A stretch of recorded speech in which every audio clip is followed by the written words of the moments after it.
We're back in play. Cool, I hope you enjoyed your coffees and your pastries and danishes. I think it's quite the selection we have there. My personal favorite was the mango thing. Do grab that. I think I'll finish them all if you don't. Anyway, on to the first panel of the day, and I promise it to be a banger. Let's talk about improving customer engagement, retention, churn, and average revenue per user by tokenizing engagement. May I please have on stage the panelists, Mr. Sid Sahi, Mr. Bobby Malhotra, and Leslie Falvey. A big round of applause, please.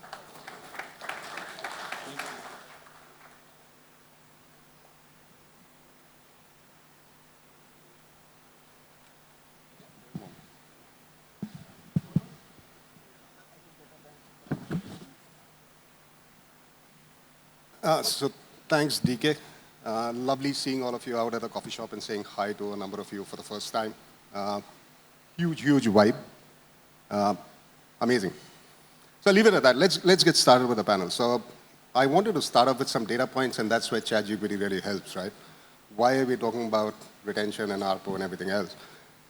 I see that on the airline side, 2018 data, 30 trillion AMIs got expired by consumers across the globe, 30 trillion. A number of reasons for that. Lousy expiration policies, no reminders sent to consumers, the value of the loyalty points drops. And I have a gentleman from the airline industry sitting out there, Shahab, who'll sort of agree to that. But this is something which overall seems to be a universal pattern. I come, like I said, from the telco industry. And every year where points are forfeited, they get added back into the pat of the telco from the marketing budget, right? Because it's a cost to the telco. So is it something where telcos, airlines, and other loyalty platforms do not want 100% usage of the loyalty points? Or are they just not engaging the users enough? So I'm going to actually start off with Leslie. Leslie, from the telco perspective, what are the kind of challenges that you feel where telcos have a tough job in the customer loyalty and taking up the ARPU aspect? Yeah, and I think this really hits at a primary question that a lot of telcos are tackling, especially over the last 5 to 10 years as things get commoditized. Probably the easiest way for me to explain this, I think, is if I sort of run through the business model of telcos. So if anybody out there is thinking of starting a telco, I'd advise not to do it, right? You go to the government, you bid on a license to operate, which gives you the spectrum. You then put a few $1 billion into the ground. So you take all of that risk, and then you try and sell in very, very tiny increments to customers who are very, very much ambivalent about your product. About the best that a telco can hope for is that you haven't annoyed a customer today. Other than that, it's just we want it to work, and we want it to work when we want it. And I want that at a low cost. So against that backdrop, you are trying to encourage customers to spend more, not to churn to your competitors and so forth. And with that, you have very, very few things that you're able to do. The very complex tech stack that you're running to suit your network is very hard to get the information out. So when you go to the CMO and you say, okay, we really want to run this loyalty program to expand the spend in this area, they're actually going to go into the tech stack and tie 3 or 4 different things together to get the information. Even that piece is going to take days and days. So not being able to access the information, the people who are actually using the product are not really that interested in engaged in it.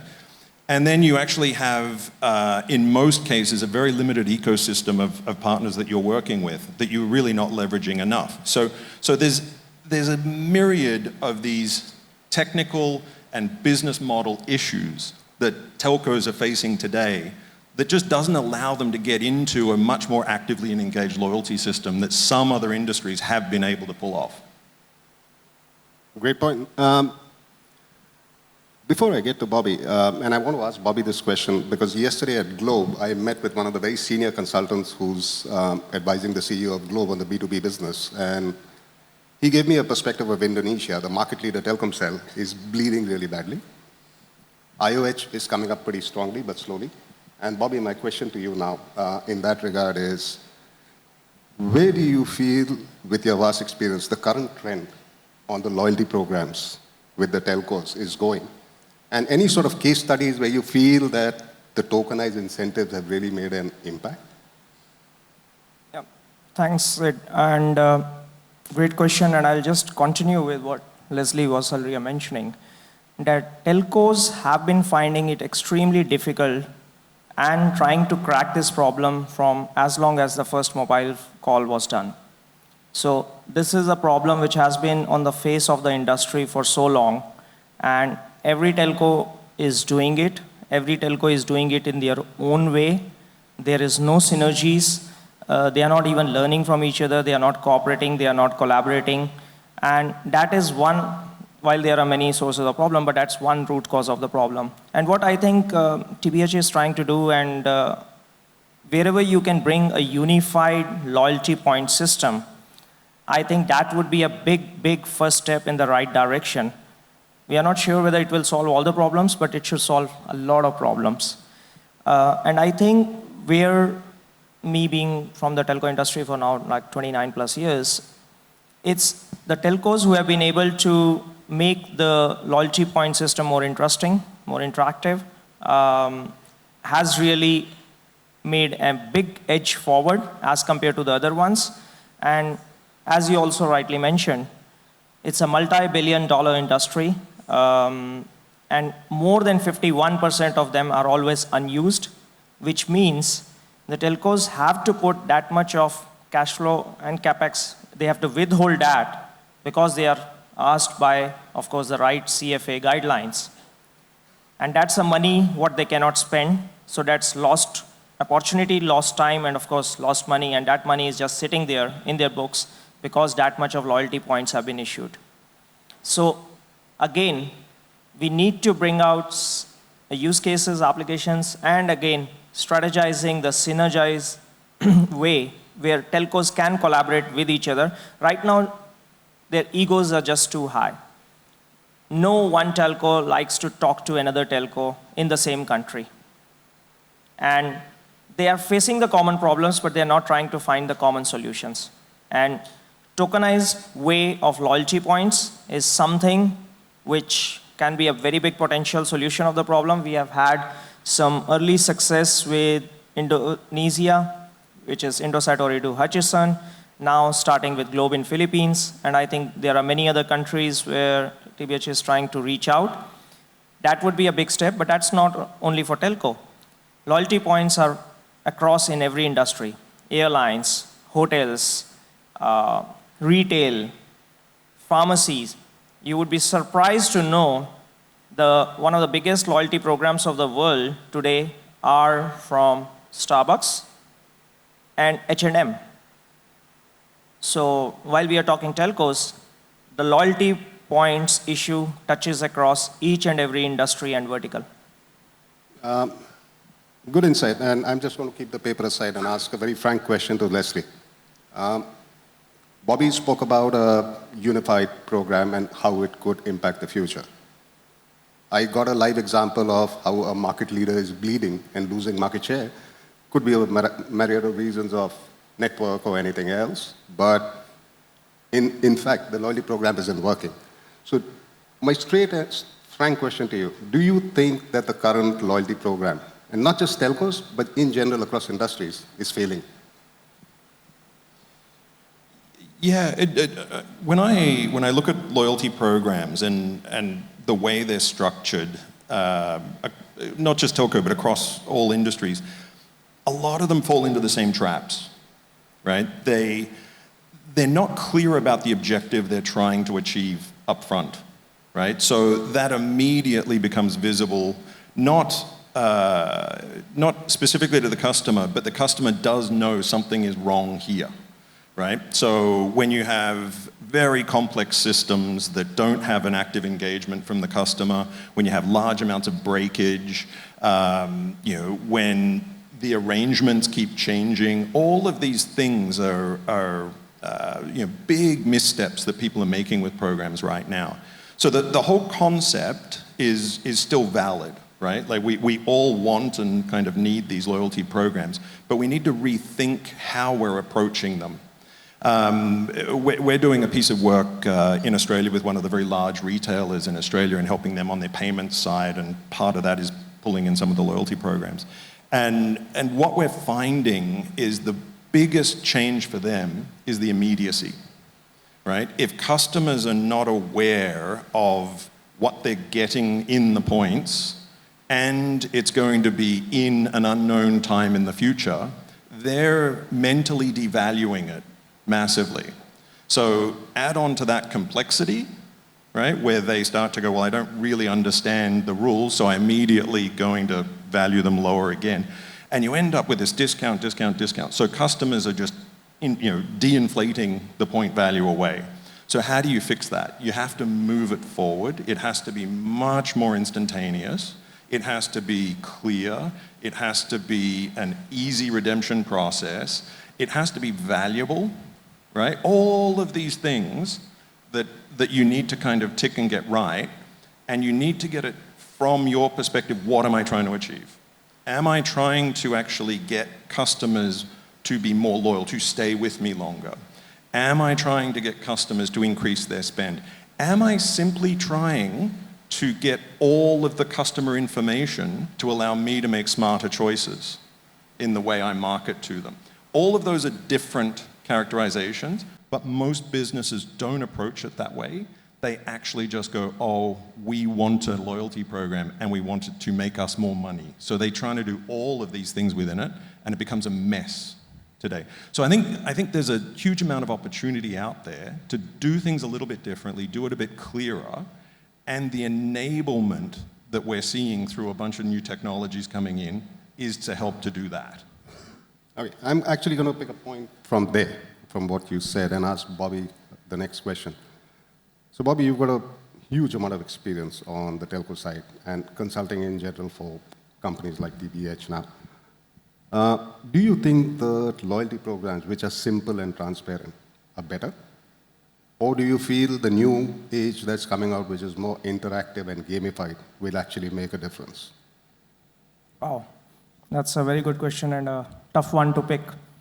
So I think the answer kind of lies, and it starts with, it depends, which I know is a very mundane answer, but I'll elaborate. So both the loyalty programs do have their own place, and it's about knowing your customer and knowing your market. So I'll give examples of both, and then I'll pick a side as well. So I won't sit on the fence on this one. Simple loyalty programs are great. They are just like, for example, you spend $20, you get $1 back in the loyalty program, and you get a voucher. Or for example, like Starbucks, for example, you go for 10 coffees, the 11th coffee is free. Okay? They are very simple, easy to understand, no-brainer, and users feel the trust. And as they are also very simple to understand, the absorption rate is there. But at the same time, we forget that while the loyalty program has to be simple, how do you retain the customer and how do you keep the customer engaged? They are not doing any engagement at all. So it might be good and reasonable for a certain age group, let's say again Gen X and baby boomers, where they like to have things simple, easy, understandable. But even there, you have an issue where you might be having, you have done like $1,000 of shopping with a certain chain or a retail. There are these points, and then they expire. People forget to even redeem them. And then there is a disengagement coming. Oh, why did my points expire? I was not able to use them. The store itself is also frustrated because they had to keep that set of money aside. So when you move on to more the new way of loyalty points, which is more gamified, more interactive. That is really hooking and binding you to that particular organization or a super app. For example, if you come and you're already working with that company, you're already engaging, you're buying a merchandise or doing, for example, booking.com or booking a flight or whatever. But that's all. It's not really engaging you as a user. So if you are able to put in simple games like, I think, spin the wheel, you come, you spin the wheel, you earn some more loyalty points, in addition to what you're going to spend in any case. If you come and play the games, you come and watch videos, all that retention of the customer, of the user, and the amount of time which a user is spending on your app or super app, I think that's where the big value is. Because otherwise, how else is, for example, TikTok or WhatsApp or Facebook, they are earning their money. They don't charge you for any services. You go there, it's all free. But the user engagement is so high with all of these platforms that they are earning billions of dollars there. And I think that's where, now bringing back to the telcos, and again, what I'm saying is maybe true for most of the industries, with fine-tuning, of course. If the telcos, they missed the bus when the whole OTT layers came up, okay? They again missed the bus when enterprises were they missed the bus when super apps were being created. So in the end, they just became a dumb pipe, a pure dumb broadband pipe, that's all. And they have not been able to leverage the value. As Leslie mentioned, it takes a huge amount of capex and time and resources to set up all these mobile networks, and they are not really getting the return. Actually, I come from India. In India, one telco is doing super good, second is just surviving, the third is in doldrums. And this is a market of 1.5 billion people with only 3 telcos. So most of the telcos actually are not making money, or they are not growing. They are not growing their EBITDA, they are not growing their profits, they are not growing their revenues, or hardly. Like 2%, 3% growth is great in the industry. Now that's not an industry which I'm sure people here would like to be happy about. This room is looking for industry or programs which are getting 30, 35% CAGR growth, or multiples of excess of valuation. That won't happen. And now, to be honest, now picking my side, I think the gamified version where there is a lot of interaction, whether it's watching the videos, liking the videos, playing games, spinning the wheels, scanning to earn something, doing whatever interactions you can, and earning the loyalty points in addition to the spend which we were doing in any case, I think that's the way to go. And that's where I think the blockchain comes on, because with blockchain, that would give the ability to different players in the same vertical to collaborate with each other, that my 1 point may be worth 5 cents and your may be worth 10 cents. But what would be that common denominator of the currency? And that's where I think tokenized platforms and tokens do come into play. And I think that will be a multi-$100 billion game in the next 5 to 10 years. Can I actually build on that? Because I agree with everything you've said. But if I take the other view on dynamic, right? One of the big gaps is we, especially as telco, but even other industries, tend to look at loyalty platforms as this one set and forget, right? Like we put it out there, maybe we adjust it in 3 months, so forth. All of the technologies that we're seeing coming down the pipe, and BNRY is part of this, allow for much finer tuning, right? And I was sitting down with the head of customer experience at Agoda a little while back, and she was telling me they're modeled on there's a casino in Vegas that they have the same philosophy of, and there's only 2 things that'll get you fired, right? One is you steal money or something. The other is running something without a sample set, right? So you have a part of the customer base that you don't touch, you don't advertise to, and then you can measure everything off that. You allowing the dynamic nature, you can be running test pools across multiple niches within your customer base to really optimize it. And I think that's the other dynamic nature that we're starting to see come in and play. And I think that's super valuable going in the future. We need to unlock that. Yeah. No, it's quite interesting because, again, another set of thing is which you get from all of these loyalty programs when you expand it to exchange it for merchandise or do something with it. When you get it beyond just getting a Starbucks coffee or getting beyond a $10 Costco or a Walmart voucher. If you open it up for a user to decide, and again, that's like connecting to the Web3 world, giving the power back to the user, what do he or she want to do with your loyalty points? And that's where the cross-segmentation of the industries come into play. Giving back that control in what I want to do.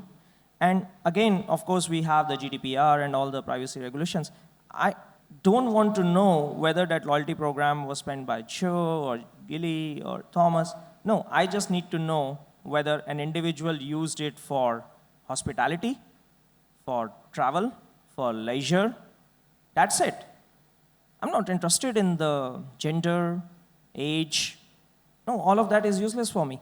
Because with that way, I'm still following all the regulations, but that amount of data which I'm creating, and then the analytics, which I can use it and provide and sell that analytics to, that for example, 60% of the population is more interested to buy retail, or 20% of population is interested in travel.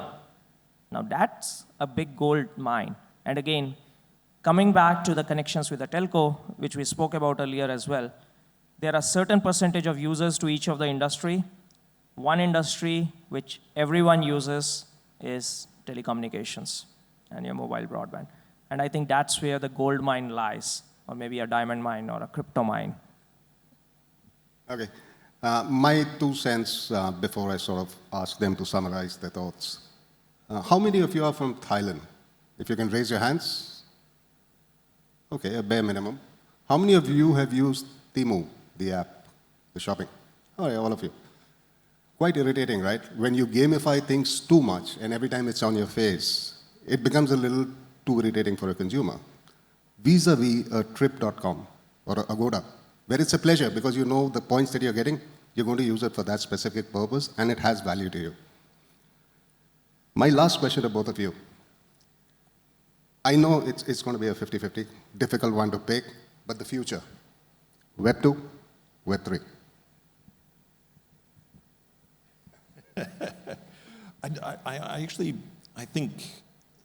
I think everything is going to migrate to Web 3, and I think we're just seeing parts of that impact, right? I mean, everything online is the easy parts, and we're seeing tokenization of so much of that today, starting with financial and moving into a whole lot of other areas. Eventually, the crossover to real-world assets, to real-world operations, to things that impact our daily lives is going to be inevitable. And that's where we're seeing players start to emerge in that space. So the short answer is I think Web3 is inevitable, and I think it's inevitable in just about every part of our life. We will, however, have to see how that plays out, right? The actual translation to the real-world layers, I think we're still working on what the models are. We're still working on where the value gets trapped in that. And we're still working on how we're going to be able to custody information at different levels. Because we obviously don't want everything to be exposed on the blockchain, in a public way. So we're going to have some that we can keep and somehow access. All of that right now changes just by the week. So we can't literally look at it and say, this is where it's going to inevitably end. We can draw some scenarios of the future, but we're heading in that general direction. So I think it's definitely a Web3 is going to win out. Bobby, your views? Yeah, so while I agree on most of the points what Leslie said, I think the future will be Web 4. I'm a telco guy. We are talking about 6G. 5G is ancient history, and I'll tell you why. Because Web 2 has been there successful for about last 15 plus years. Web 3 started already now, 10 years. But this is a market which is still to mature. I think it is still touching very small percentage of the population. So the next challenge for Web3, but more than a challenge, it's an opportunity, is to convert the Web2 users to Web3, which will happen in any case, whether you are with it or without it.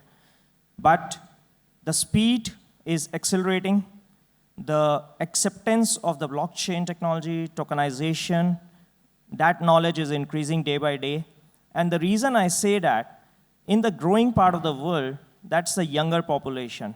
I know certain portions of the world, it's much older population and they are going through population fatigue. But the younger part of the population, the Gen Zs, the millennials and all that, they are looking for more Web3 rather than Web2 because that's their future. And as the Web3 technology will start maturing, especially with AI, generative AI, conversational speech models, you will start seeing the glimpses of Web4. But in order for that to be successful, or even to start, the Web3 would have to start maturing, and I think the next 10 to 12 years is the time for Web3, for sure. All right. Leslie, Bobby, thank you for the valuable insights and unfiltered remarks. Anybody from the telco side, apologies. We were being absolutely open. But I hope all of you had a great time with the panel. Thank you very much. Any questions, by the way? Sorry. Any questions that you would like to ask? Oh, you've got hands there. Hi there. Thanks very much. Very interesting conversation, and I learned a lot. One thing that I'm quite intrigued about is the last comment that was made on Web 4. I'd like to hear what your definition of Web 4 is.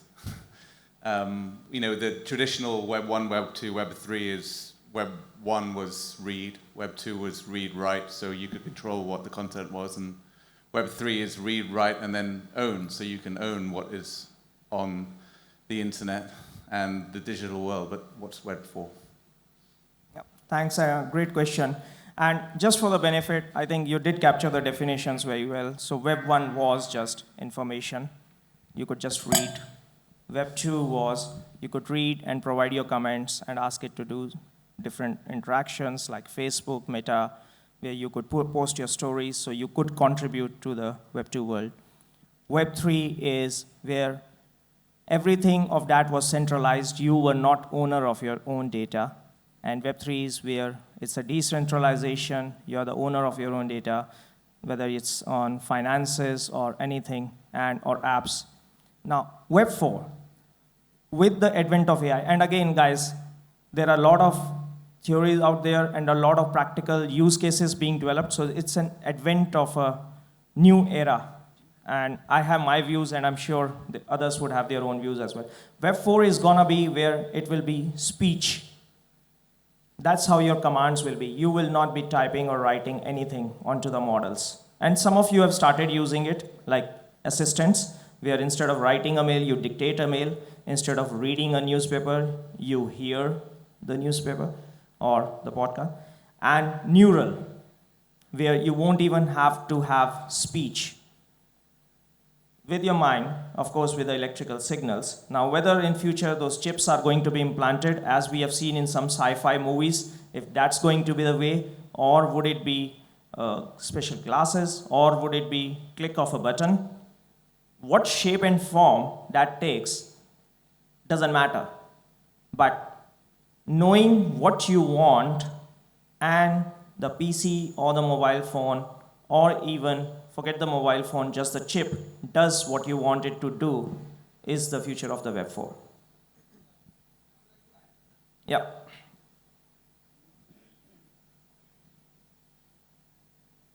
So, hello. Yeah. So it's read, write, own, feel, and act autonomously. That's going to be Web 4. I think, Manit, I think that's a great definition of it. But I look at the Web 3 to Web 4 migration as you're defining it there. We're very early stage Web 3 kind of right now. And part of the big steps forward we're making are the fact that users are starting not to realize that they're interacting with Web3. That's the big change that we're on this cusp of, right? I don't know if anybody here has used a non-custody wallet, in the last year or so doing DeFi. It's a mess, an absolute mess. And the risk of getting it wrong is so high, but it's so complex to use. This is the early stages of this style of technology. To really go mainstream with all of these things, the users just have to not have to worry about that. They have to not realize what's happening in that back end. That's what really amplifies the adoption. So whether that's speech interaction or whether it's really slick UI, it could be gradiating towards it. Yeah, okay. Thank you, everyone. Great to be here. Just had a question on customer loyalty rewards. And I think, Bobby, you mentioned Starbucks rewards. So at a given time, Starbucks rewards has $1 billion sitting on their balance sheet, right? So is the vision of BNRY to come up with a token that can use that across platforms, across providers, ultimately?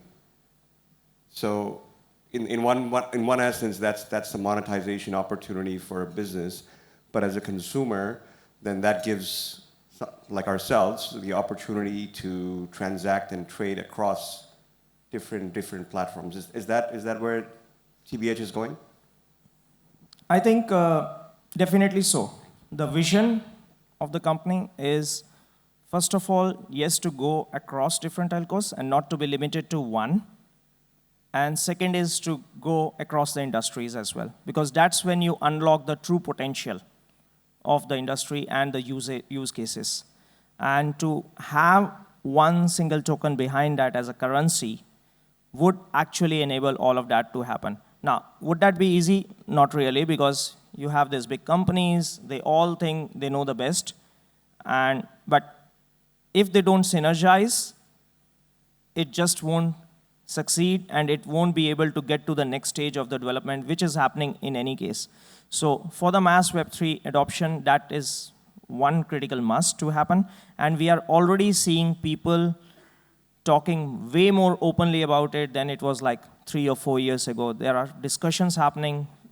The proof of all of you sitting in this room and attending to our boring talk is a testament to that. That future is there, that future is now.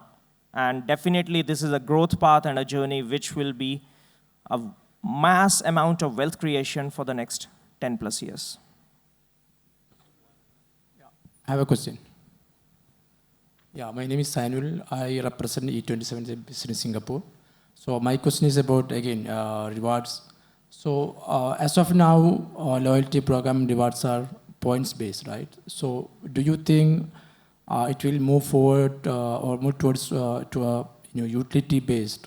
I mean, in the future, I want a perspective from both of you. So I didn't quite catch that. Yeah, will the rewards become utility based as we move forward? And how are you defining utility based there? Something which has more practical value. I'm sorry, I didn't hear. Maybe I'll take a first stab and then.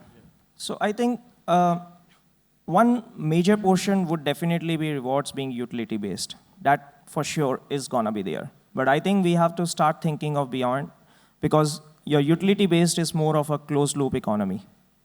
What if with the same token, you don't exchange it for anything? Of course, you can exchange it for merchandise, you can exchange it for food coupons, you can exchange it for just going to the store and buying something there, which is the traditional model. And we want to bring it across the industry.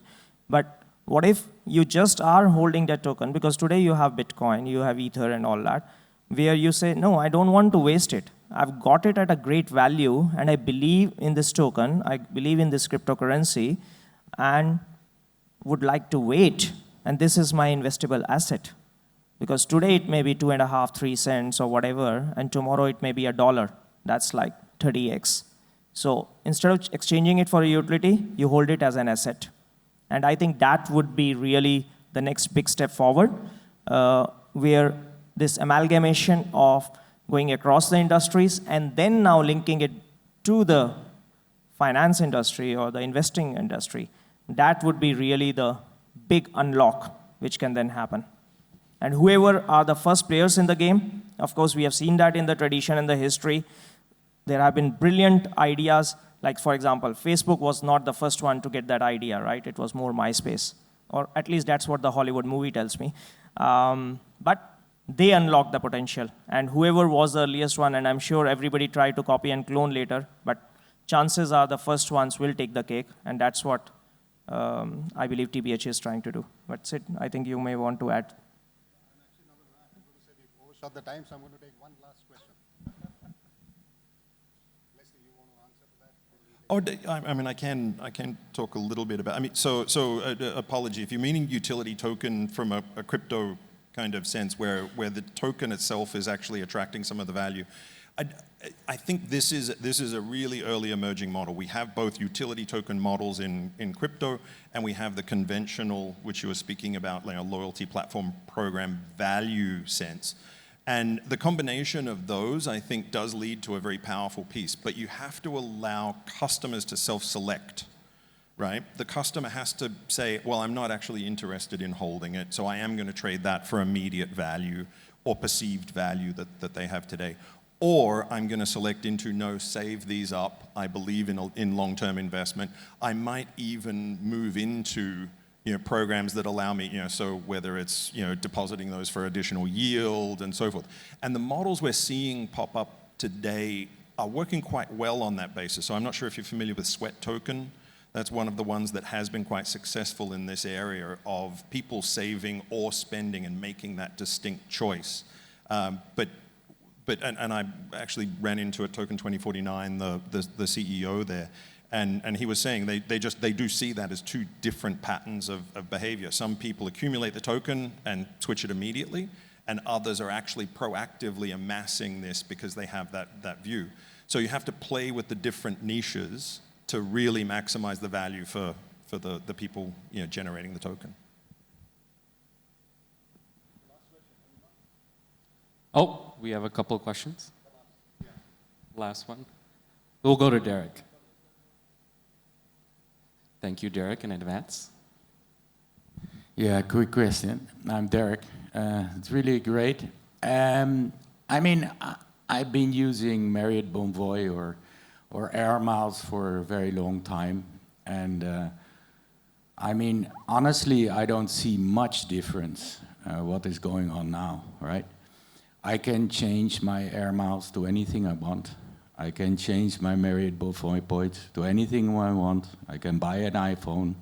I can buy flights. I can buy hotel rooms. I can buy any product I want with even with my timeshare points, with my Air Miles, with my whatever.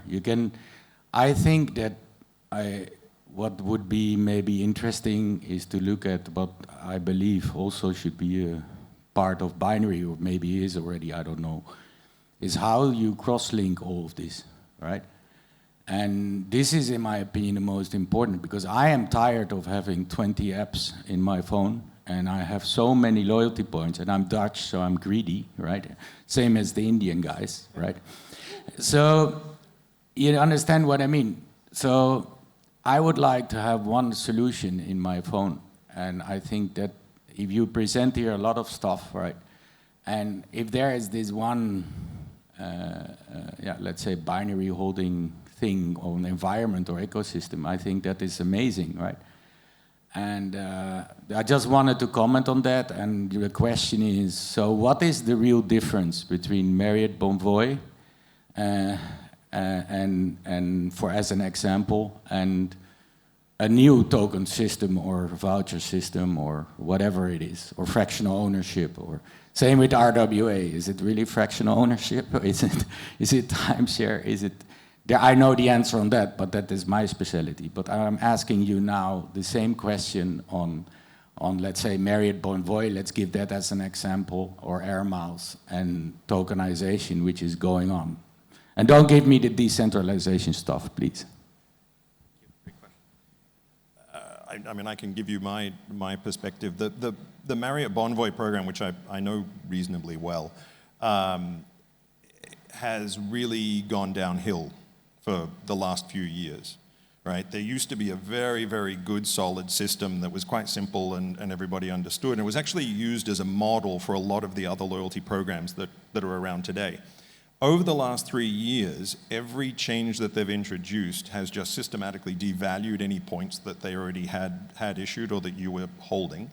Then they've gone to things like dynamic pricing, right? So a hotel will alter its pricing on points based on every day of the week and how much they want you to stay there and these sorts of things. So in that, what they're going to start to see is customers just devaluing that in their mind. The perceived value of all of that is going down.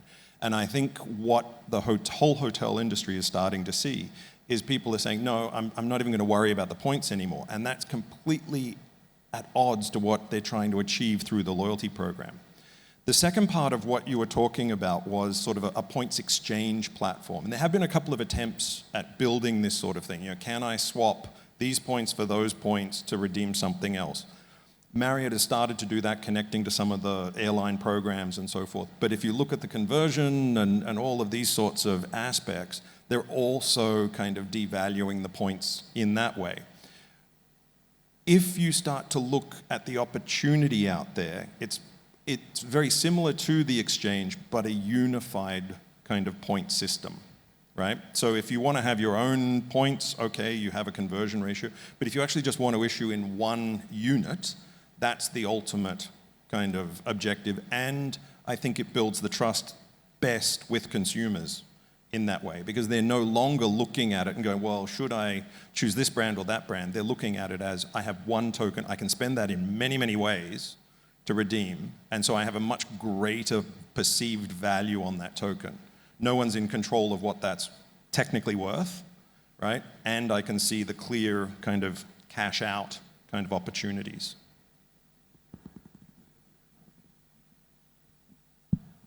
All right, gentlemen, thank you so much. We are way over time. Thank you for your time. And any more questions, you can catch both the gentlemen. They'll be around throughout the day and tomorrow as well. Thank you so much. Perfect. Loving the questions, by the way. Very tough. We will now take a short break for lunch, after which we will return for the rest of the session. We'll catch you outside. All the food's ready. Have fun.